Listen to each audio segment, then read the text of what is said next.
Je sais que certains voudraient, dans ce contexte, que je revienne sur la réforme de l'impôt sur la fortune.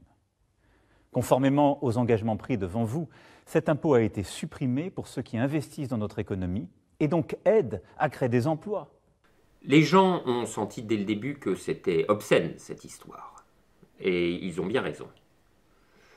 Alors là-dessus, Macron fait son allocution, c'était hier, puisqu'on est mardi, et il nous dit « Ah non, mais ça, je vais maintenir la suppression de l'ISF parce que il faut supprimer l'ISF pour améliorer le financement de l'économie, donc la croissance, l'emploi, etc. » Alors les gens disent « Ah mais quand même, c'est vraiment dégueulasse ce truc, mais ah là, il y a cet argument d'économiste, si ça se trouve, ça nécessite d'y réfléchir à deux fois. » Alors, entre parenthèses, c'est quasiment la vocation des économistes libéraux, si tu veux, c'est de recouvrir l'obscénité avec des arguments technocratiques qui sont administrés en toute autorité et le bon peuple est prié de ne pas les discuter. Alors, il se trouve que ici précisément, on va discuter un peu. Donc, reprenons l'argument de départ. Il faut soulager nos gentils riches de l'ISF pour qu'ils puissent financer l'investissement, la croissance, etc. Bon. Et en effet, lorsque une entreprise veut investir, lorsqu'elle veut investir au-delà du profit disponible, qu'est-ce qu'elle fait? Elle a deux solutions. Elle va à la banque pour obtenir un crédit, ou bien elle va à la bourse pour émettre des nouvelles actions. Quand elle émet des nouvelles actions, j'insiste sur ces termes, émettre des nouvelles actions. Tu vas voir, ça va être absolument décisif. Lorsqu'elle émet des nouvelles actions, eh bien, il y a des agents économiques, soit des personnes fortunées, ou bien alors ce qu'on appelle des investisseurs institutionnels qui les souscrivent, c'est-à-dire qui, en échange des actions, donnent de l'argent aux entreprises qui constituent sa ressource financière, en effet, pour investir. Ah bon, alors vous dites très bien, tout ça, fort intéressant. Bon, regardons-y quand même à deux fois. Quel est le volume des actions nouvellement émises par an? Je te donne des chiffres un peu anciens, ça doit dater d'il y a 3-4 ans, mais les ordres de grandeur sont les bons. En 2014-2015, ça tournait autour de 10 milliards d'euros, les nouvelles actions émises. Okay. Quel est le montant total de l'investissement des entreprises, en l'occurrence des sociétés non financières, on laisse les banques de côté? 260 milliards d'euros. Donc, d'un côté, si tu veux, l'investissement total, 260 milliards d'euros. De l'autre, les actions nouvellement émises, c'est-à-dire la contribution de la bourse à l'investissement total, 10 milliards d'euros. 260, 10. La bourse contribue pour, je vais le calcul pour toi, la bourse contribue pour 3,8% au financement de l'investissement. Donc tout de suite, ça calme l'enthousiasme et on retient nos cris de joie. Mais allons plus loin. L'activité de la bourse ne consiste pas seulement en ces 10 milliards d'euros. Donc, question suivante, à quoi, et surtout avec quoi, la bourse s'amuse-t-elle pour le reste de son temps? La réponse est qu'elle s'amuse à la circulation des actions qui ont déjà été émises dans le passé, dont l'effet de financement de l'économie est donc consommé, et le volume global de toutes ces actions avec lesquelles elle joue, ce qu'on appelle la capitalisation boursière, c'est 3 300 milliards d'euros.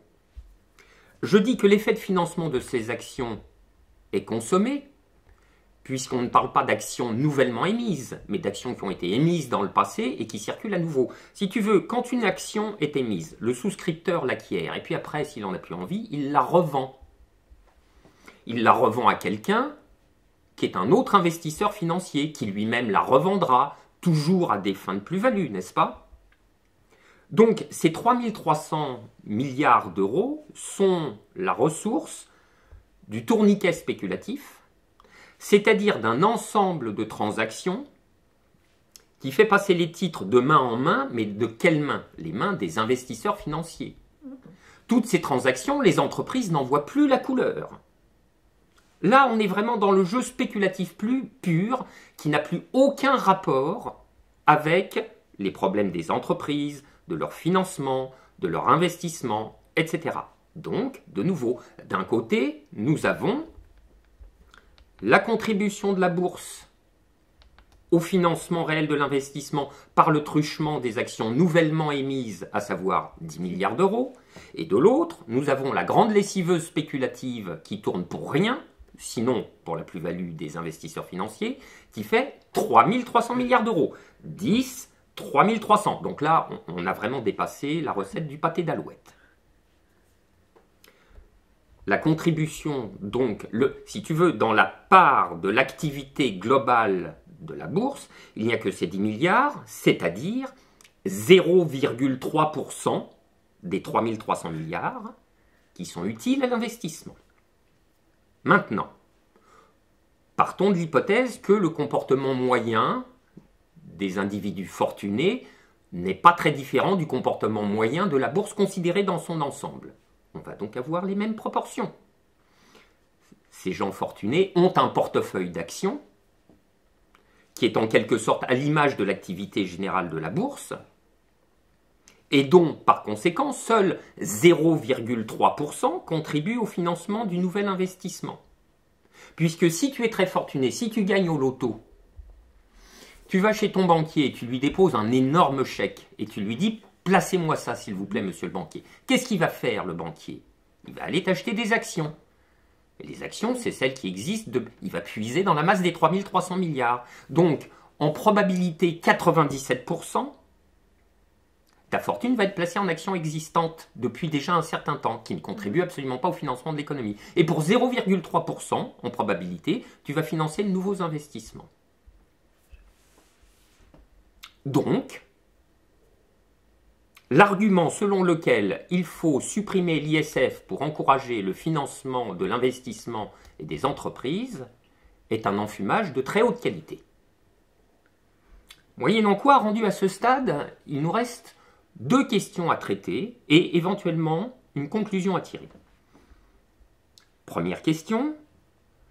Lorsque hier, solennellement, Macron nous raconte qu'il est hors de question de revenir sur la suppression de l'ISF parce que l'ISF finance l'investissement, donc la croissance et l'emploi, est-il idiot ou bien est-il cynique? Car de 2 choses l'une. Soit il croit lui-même à son propre argument et c'est un imbécile, puisque c'est un argument qui est une contre-vérité à 97%, soit il n'y croit pas. Et une fois les caméras de l'allocution présidentielle éteintes, il retourne dans son bureau et il éclate de rire, mais ça n'en fait pas un personnage recommandable. Deuxième question, quelle que soit la réponse qu'on apporte à la précédente, cette analyse permet-elle de nous éclairer quant à la nature réelle du projet politique porté par Macron?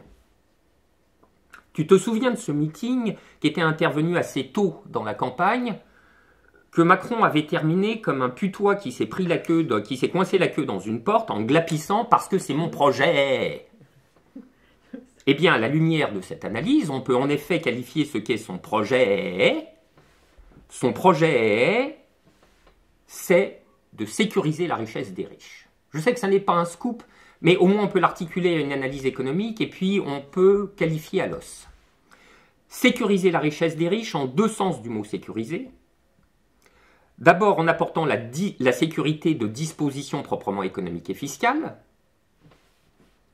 et puis en apportant cette autre forme de sécurité qui consiste en la combinaison de la matraque et des gaz lacrymogènes.